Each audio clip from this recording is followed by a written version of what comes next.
আসসালামু আলাইকুম রহমতুল্লাহি ওয়া বারাকাতুহু। আশা করি আপনারা ভালো আছেন। আলহামদুলিল্লাহ আমিও ভালো আছি।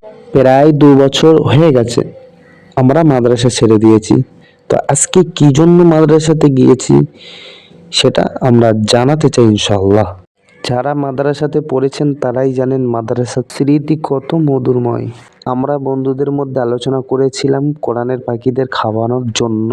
তো আলহামদুলিল্লাহ আল্লাহ পাক রব্বুল আলামিন আজকে আমাদের মনের বাসনা কবুল করে। ছোট ছোট কোরআনের পাখিরা মন ভরে খাবে, এরা আল্লাহর কাছে দোয়া করবে, এটাই তো একটা মুসলমান চাওয়া ও পাওয়া।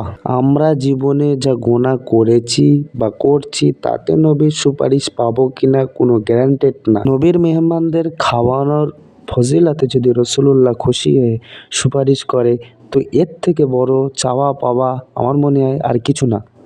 তো ফাইনালি এই জন্যই আমরা বন্ধুরা একত্রিত হয়ে মাদ্রাসার ছেলেদের খাওয়ানোর একটা পরিকল্পনা করেছিলাম। আলহামদুলিল্লাহ আল্লাহ পাক আমাদের পরিকল্পনাটা কবুল করেছেন বলেই আজকে এই কাজটা করার তৌফিক দান করেছেন। তো সকলেই এই সমস্ত ভালো কাজে জুড়ে থাকবেন।